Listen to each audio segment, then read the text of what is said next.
So now we're going to look at Matthew chapter 2, and primarily we're just going to focus here on the story about Herod the Great and give you some kind of background about this character in Matthew's gospel.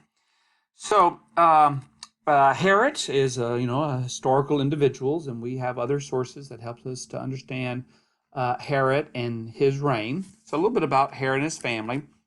His father is Antipater II, who was an Idumean. Idumea is an area, a territory in the area around Palestine.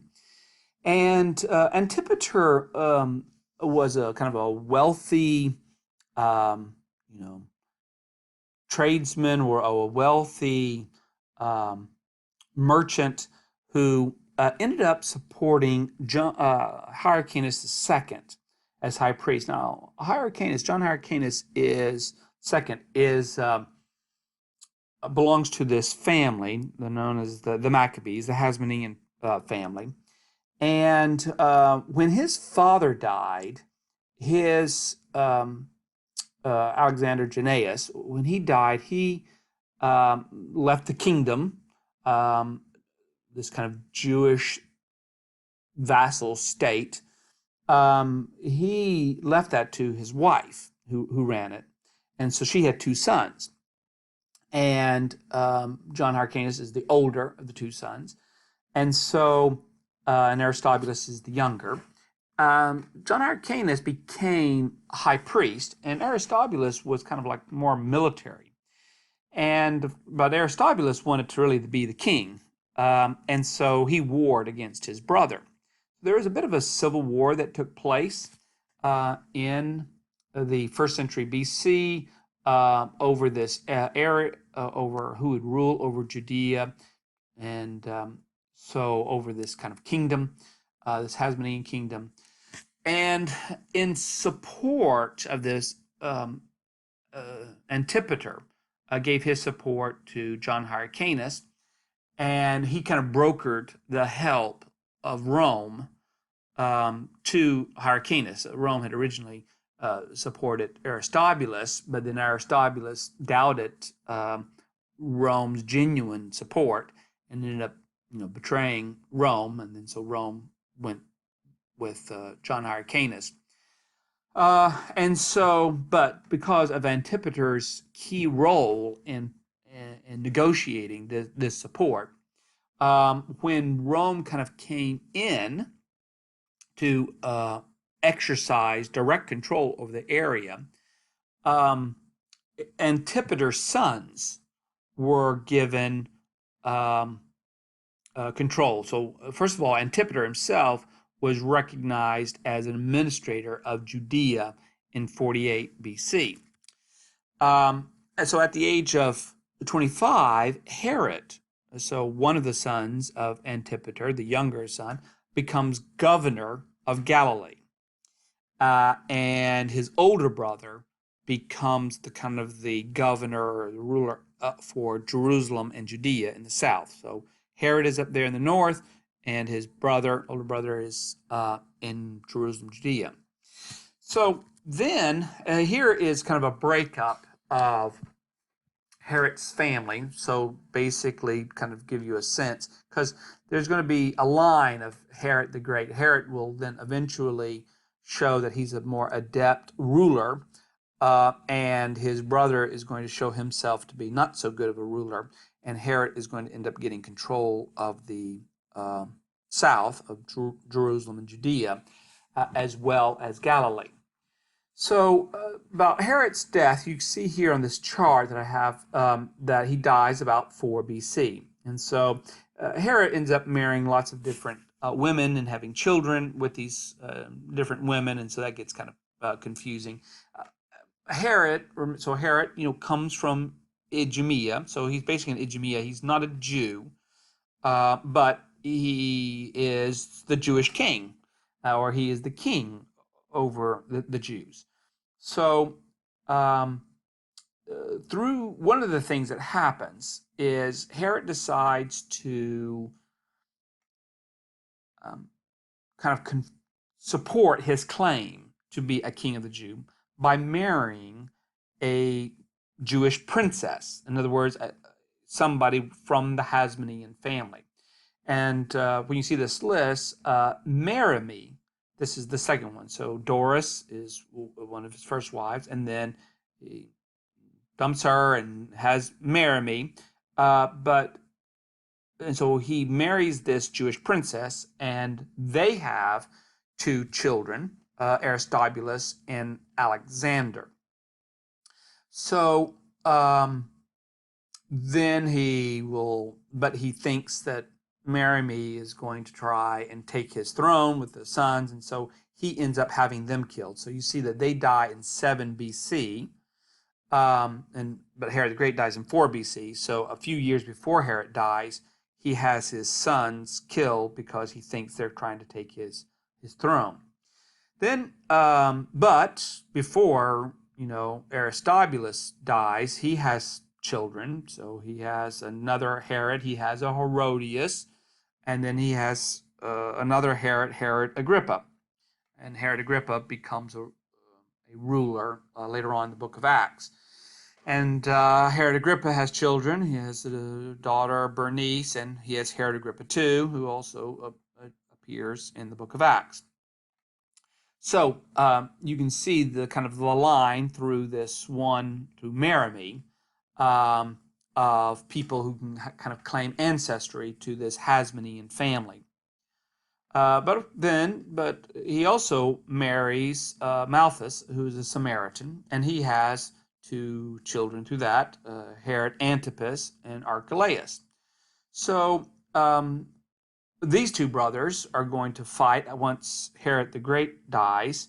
They are going to fight for control over Herod's kingdom, and they're going to have to appeal to Rome. And what Rome decides to do is they decide, instead of just giving the entire kingdom, Herod's kingdom, to one of these sons, they decided to divide it up. So they give Herod Antipas control of Galilee in the north, and they give Archelaus control of Jerusalem, Judea in the south. So I'm sure both are disappointed. Herod Antipas might be a bit more disappointed because Galilee is not as economically prosperous as what Jerusalem and the temple. It's not as powerful. It doesn't have as much status as what Jerusalem does. But Herod Antipas is going to show himself quite astute at governing. Archelaus ends up not being a very good ruler in the area, and neither one of them take on the title king. So Herod was able to get the Romans to allow him to wear the title king. The Romans don't like king titles, but Herod is able to convince them that his authority to be able to rule in the area, in the region, requires him to have the title king, or he can't exercise authority within the culture without it. But so they do that for Herod the Great. The Romans allow that for Herod the Great, but after Herod dies, they don't allow it for Herod Antipas or Archelaus. And as far as I'm aware, I don't think they allow it for any of these Herods to do that. So Archelaus is going to show himself inept. He's not going to be able to rule, but Herod Antipas is. When Archelaus is deposed, what's going to happen with Jerusalem and Judea? It's going to be directly ruled by a Roman procurator, kind of like a governor. So Rome is going to send somebody, an outsider basically, to come and administer this southern area of Palestine, Jerusalem and Judea. But Galilee gets to still be under the rule and influence of Herod Antipas. Then we have some other individuals. Some of these names do appear in the Gospels. So we have Herod Philip II, who is a tetrarch. A tetrarch means he's running a fourth of this kingdom. He got a fourth of Herod the Great's kingdom. And we also have Herod Philip I, who is the first husband of Herodias. Herodias is a woman who also appears in this story, and she's going to end up, also with Herod Antipas. So anyway, we get some messy family dynamics that are going on. So that's a little bit about Herod's family tree, and you can see how kind of complicated it gets. But primarily, as far as the New Testament is concerned, you need to know the name Herod the Great. You need to know Herod Antipas, and you need slightly to know Archelaus. Then you need to know this Herodias, and we have another Herod Agrippa I. Herod Agrippa I and Herod Agrippa II is really just more for the Book of Acts. So, and also you slightly need to know Herod Philip I. So these are the more these are the characters who show up in Gospels. So other things about Herod the Great. So his rise to power. As he rises to power and get control of Judea and Jerusalem, he is opposed by Pharisees. Pharisees don't want him ruling. But when he does come to rule, then he ends up punishing a number of Pharisees. He ends up killing them. And anybody else who opposed his ascension as a king, not just as a ruler, but as the king. And so, for one of the things that this allowed Herod to do, Herod would kill members of the aristocracy who opposed him, and then he would take their land because they opposed him. And they're now dead. He took their land, and then he would sell their land to other people who would come and farm it. And generally, oftentimes, he would sell them to non-Jews. So Jews who owned land, who opposed Herod, were killed, and then their land taken and their land given to Gentiles who will start farming it.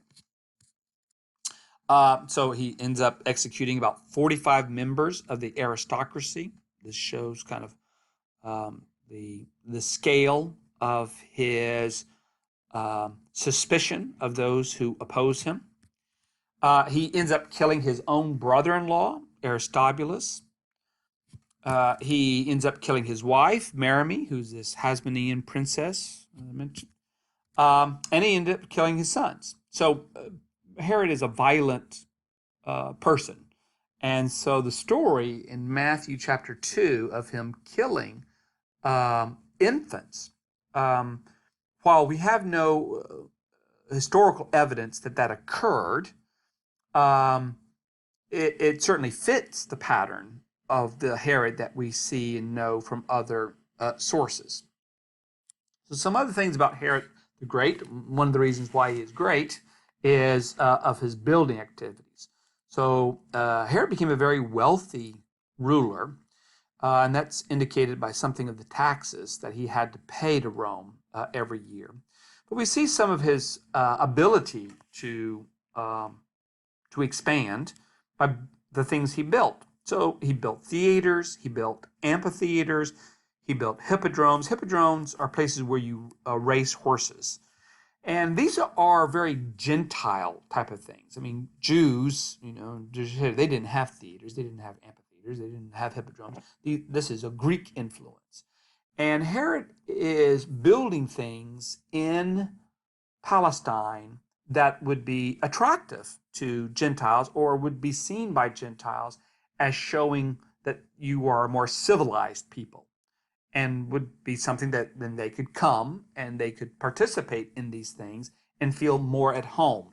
Without it, it just doesn't look welcoming or inviting. And Herod is trying to invite or welcome non-Jews to come in and to invest in the area. Invest by buying the land and farming the land and producing things. So he also builds fortresses. He builds temples. When we see temples, he's building places where non-Jews can worship their gods. So you just imagine this, as a Jew, your ruler is building places where non-Jews can worship their gods. So you can see the tensions that would be created by Jews who think we shouldn't have these foreign temples being built in our land. We should be only worshiping Yahweh. We should only be worshiping our God. He also built a royal palace in Jerusalem. We even know that he's built a port called Caesarea that helped to expand trade throughout the Mediterranean. But what he's most remembered for is building the temple. This was a huge, he rebuilds the temple. He didn't build a temple, but there's already a temple there, and he enlarges it. And it becomes a massive undertaking that takes many, many years. And so this does several things. One, it certainly ingratiates himself to the high priest and the priesthood that he's spending so much money to enlarge the area where they work. But it also is good for the economy, because if he builds a large temple, then other people come to see it, and pilgrims come to it. And so these pilgrims come from all around the Mediterranean world, and they spend their money in Jerusalem. So they're staying there for, several weeks for the different Jewish festivals. And so money is being spent. So it's attractive in that regards. But it also does another thing, and that is the expectation of the Messiah is that the Messiah has this relationship with the temple. So, of course, David wanted to build a temple, but God wouldn't allow him because of what he did to Uriah. He had him murdered, so he had blood on his hands. So he allowed his son Solomon to build it. So Solomon is a king. Solomon builds the temple. But from that, the relationship between the priesthood and the temple and the king is an interesting one. Who has authority over what? So as far as the priesthoods are concerned, they should be independent of the king. In other words, they answer to God. They represent God to the people. And the king represents God's sovereignty to the people. And the king has the king's business, and the priest has the priest's business. And there should be this kind of separation between the two. But what happened under the Hasmoneans is some of the Hasmoneans took on the title king. They became king, and they also became high priests. So they had both. Which, when you think about the Romans, their emperors are also priests, and so that a ruler is also a priest is not too unusual within Roman society. And many rulers could offer sacrifices that could be customary amongst other groups. It wasn't customary, though, in Judaism. The king typically is not a priest, and so doesn't offer sacrifices. Well, Herod is not really even a Jew. He's an Idumean, who acts like a Jew. He tries to act like a Jew, at least according to Josephus. He even acts like a Jew when he's traveling, observing food laws just like Jews, because he's the king of the Jews. So he behaves like a Jew. But he rebuilds this temple. He enlarges it. I mean, it becomes a massive place. Because also he's trying to legitimize himself as the true king of the Jews. So this building of this temple is kind of, like a Solomon, exercising this authority over the area. So, I have some of these images here, artist renditions of the temple. And like in this image, you can see the little black marks there on the bottom as people, and just kind of the size of this area. I mean, we're talking, a massive scale, like 30 football fields, if you can imagine this outer courtyard area. And so the outer courtyard can be for all people, not just Jews, but for Gentiles as well. So it's an area where lots of trading is going on. People are buying animals to sacrifice in the temple, and they're getting currency exchange, so that no currency with an image of a face will be brought into the temple. So there are porticos where teaching takes place. So lots of things are built to accommodate, and a lot of it is kind of Greek feeling. The porticos are a Greek feeling. There's a fortress on the other end of it, so that soldiers can look down upon the courtyard and see if there's any disturbances that they need to address. So it's just a massive complex. Again, here's just an image of a model of the temple. Again, you can see the little tiny marks there at below, acting like people, making their way up to this humongous structure. And again, when they get into the courtyard, there would be a wall, and a wall would separate where Gentiles could be and then where Jews could get into. So Jews could move in a little bit closer. Gentiles had to be kept back. We actually have archaeological remains of a sign of this wall that warned that any Gentile who passed by that wall were taking their own life within their hands because they were unclean, and therefore their uncleanness should not be brought into the holiness, the purity of the area that's reserved for Jews, who must ceremonially cleanse themselves in order to enter closer to the temple. So it's all about sacred space, and inside the temple were courts, and inside these different courts where different people could be. Women could be in one area, and Israelite men could be in other areas. And then there was an area that only Levites and priests could go into. And then there would be ultimately a place that only the high priest could go into, called the Holy of Holies. So there is this degree of sacredness. So you go out from the Holy of Holies to the area where priests can go to the areas where Israelite men can go to the place where women can go to, and or those with deformities can go to, then to the area of the court of Gentiles. So Jerusalem is a holy city, and outside of Jerusalem, you have these degrees of holiness. The land of Israel is holy, and then it's unholy outside of the land of Israel.